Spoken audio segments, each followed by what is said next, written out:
이거 굉장히 운이 좋아가지고 무료로 다녀오는데 다녀오고 친구들하고 뒷풀이 하느라고 술을 엄청나게 마셨어요. 술값이 5만원 됐어요. 그래서 그게 5만원. 안녕하세요, 보물탐험대입니다. 오늘은 필리핀 어학연수 A-G 총정리를 한번 해보도록 할게요. 저는 외국 여행을 제 나이 또래의 평균적인 것보다 조금 더 해봤습니다. 저란 사람의 캐릭터 성향 때문인지 형편없는 영어 실력이지만 대화하는 데는 두려움이 없었어요. 그런 제가 홍콩에 팜플렛을 전달해주고 간단하게 설명을 해줘야 되는 비즈니스 미팅을 해야 될 일이 있었거든요. 실력이 좋은 게 아니고 두려움이 없었던 것인데 제가 영어를 곧잘 하는 줄 알았던 거죠. 제 셔츠가 3분 만에 땀에 확 젖어버릴 정도로 엄청 당황했던 기억이 있었습니다. 영어 공부를 해야겠다, 영어 공부를 하고 싶다 하는 생각이 들었고요. 단 2달이었지만 영어의 바다에 몸을 던져보고 싶어서 어학연수를 다녀왔습니다. 총정리 1번 어학연수 비용 2달 총 8주죠 210만원을 내고 가고요. 기본 비기너 코스였어요. 비즈니스, IELTS, 토익 여러가지 다른 코스들이 있을 거고 저는 비기너 코스였기 때문에 코스 중에서는 가장 쌌습니다. 한 20만원에서 40만원 정도 다른 코스라면 더 들어갈 거라고 생각하시면 돼요. 숙소는 210만원에 포함되어 있었는데 저는 외부에 있는 호텔에 그렇게 좋은 호텔은 아니었어요. 우리나라 그냥 쓸만한 모텔 정도 수준의 호텔에 2인실을 기준으로 한 금액이었고요. 저는 운이 좋게도 딱 1인실이 비는 운때가 맞아서 운이 좋아서 1인실을 사용했습니다. 도착해서 추가로 호텔에 전기세, 왜 따로 내는지는 모르겠어요. 전기세 그리고 책값, 이자 연장비, 보증금 2,500페소까지 35만원만 했습니다. 세부에서 왕복 비행기 값이 26만원이 나왔어요. 저는 어학연수를 갈 때 꽤 짐을 많이 들고 가야 된다고 생각했기도 하고 뭐 이것저것 필요한 것들을 많이 넣으려고 생각을 했고요. 저가항공사들은 수화물이랑 직접 들고 타는 캐링백이랑 둘 다 합쳐서 뭐 15kg가 넘으면 안 된다든지 뭐 6kg가 넘으면 안 돼, 7kg가 넘으면 안 돼, 이렇게 굉장히 낮은 수준의 짐을 가져가야 되잖아요. 저가항공사를 이용하면 추가 차지를 낼 수도 있겠다. 추가 차지를 내는 것보다 처음부터 또 넓고 조금 더 편하게 갈 수 있는 항공사를 택하는 게 되려 더 합리적이고 이득이겠다라는 생각에 필리핀 에어라인 아니면은 진에어 수화물을 최중점으로 뒀거든요. 그 두 가지만 생각을 하고 예약을 했기 때문에 보통 26만원이 들었어요. 그때 당시에 23만원짜리,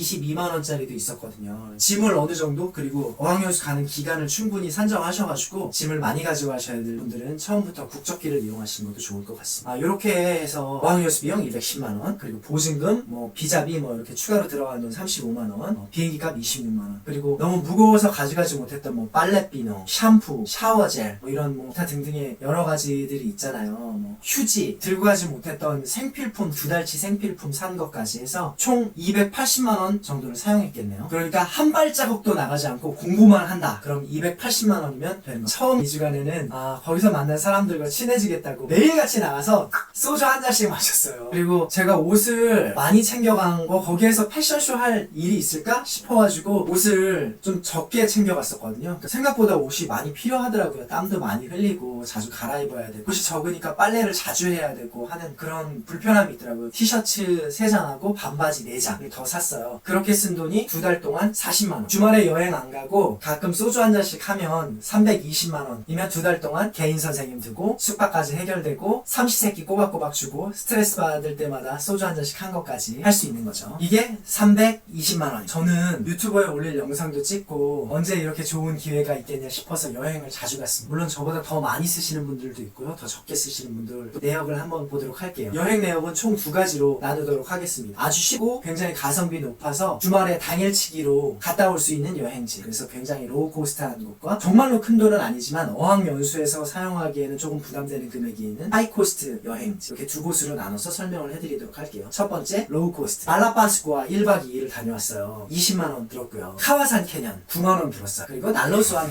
이거 굉장히 운이 좋아가지고 무료로 다녀왔는데 다녀오고 친구들하고 뒷풀이 하느라고 술을 엄청나게 마셨어요. 그 술값이 5만원 들었어요. 그래서 그게 5만원. 발렌티어 봉사활동이 제가 있던 어학원에 프로그램이 있었어요. 그 프로그램을 다녀왔는데 참가비가 500페소, 리딩 챌린지에서 받은 상금이 있었어요. 2위를 해서 750페소를 받았는데 이걸 제가 쓰기에 조금 저는 그렇더라고요. 그래서 여기에다가 2,300페소를 보태서 총 3,000페소를 이 봉사활동 가는 곳에다가 기부를 했습니다. 여기 아이들 위해 준비한 간식이 한 30% 정도는 제가 예금을 샀다고 하더라고요. 담당 선생님은. 큰 돈이 들지 않고 굉장히 기분 좋은 일이었어요. 이렇게 20만원, 9만원, 5만원, 7만원. 넉넉히는 아니지만 쇼핑도 하고 스트레스 받을 때마다 소주도 마시고 2주에 한 번 당일치기 여행도 다녀오고 하면 360만원 정도가 드는 거예요. 나 아무데도 안 갈 거야. 나 진짜 빡시게 공부할 거야. 이렇게 생각하고 오시는데 쉽게 되지도 않고요. 또 카와산 캐년하고 난로수원 정도는 꼭 다녀오시기를 추천드립니다. 제가 여전히 적은 구독자를 자랑한 여행 유튜버잖아요. 여러 곳을 여행하고 있는데 이 정도 재미에 이 정도 금액이라는 건 어딜 가도 세계 최고 수준의 가성비입니다. 안 가시는 게 손해라고 생각돼요. 공부에 집중하시면서 스트레스 풀기 위해서 요 방금 전에 소개드린 저가 여행들, 당일치기 여행들, 가까운 곳에 다녀올 수 있는 이런 여행들을 갔다 오시는 걸 추천드립니다. 두 번째, 하이코스트. 전 뭐 유튜브도 찍고 언제 이런 기회가 있을까 싶어서 지출이 조금은 있는 큰 여행을 몇 번 더 다녀왔습니다. 따로 사람들이 뭐 보라카이라든지 말라파스코라든지 이렇게 이런 곳을 찾아가시는 분들, 한국에서 직접 비행기 타고 그쪽으로 가시는 분들이 꽤 있는데 저는 여기에서 사실은 세계에서 가장 좋은 스쿠버 다이빙 포인트 이런 곳들이 외국 여행이 아니라 저는 필리핀 안에 있었으니까 이게 국내 여행이잖아요. 일단 비행기 값이 붙는 거니까 굉장히 좋은 기회라고 생각을 했고요. 그 중에 고르고 골라서 몇 군데를 더 다녀왔습니다. 가지 못해서 아쉬운 곳들도 굉장히 많았지만 나름 스케줄에 맞게 그리고 같이 갈 수 있는 멤버들이 좋은 멤버들로 골라서 간 곳들이 몇 곳 있어요. 그것을 소개해드릴게요. 첫 번째, 모월보 1박 2일로 스쿠버 다이빙을 다녀왔어요. 총 저는 산소통 8강을 사용했고요. 스쿠버 다이빙 비용이 $270. 거기에 뭐 식사가 3끼가 포함이 돼 있었고 주로 흔히 얘기하는 그 황제 다이빙이라는 것들 있잖아요. 한국인들만 주로 하는 모든 장비 옆에서 다 매주고 전부 다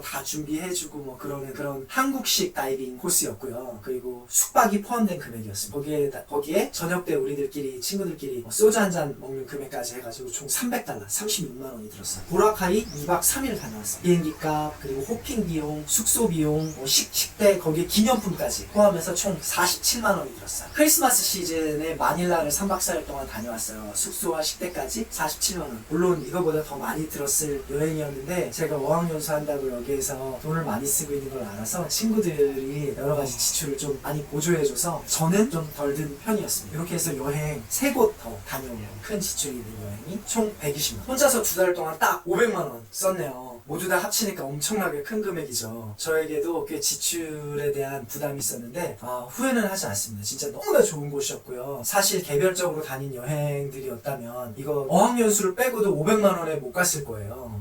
다 따로 다녔으면. 그래서 저는 굉장히 알차게 잘 다녀왔다고 생각하고요. 어느 정도 수준까지 사용하면 될 것 같다 하는 느낌이 대충 오실 것 같습니다. 꼭 가보셨던 곳이 있으시다던가 나는 이런 것들로 대체해야 되겠다 참고하셔서 예산을 짜시면 되지 않을까 싶습니다. 생각보다 여러 편으로 나눠서 해야 될 것 같습니다. 다음 편은 미처 생각하지 못해서 이곳에 와서 구입해야 되는 것들이 생기더라고요. 한국에서 사면 더 싼 것, 그리고 한국에서 사면 더 이곳에서 사는 게 더 싼 것 해서 꼭 챙겨와야 될 것, 정말 필요 없다, 가져오지 않은 게 더 낫다 하는 것들, 챙겨야 할 것과 챙기지 말아야 할 이런 것들에 대해서 이 두 가지를 설명하는 시간을 가져보도록 하겠습니다. 감사합니다. 다운되었습니다.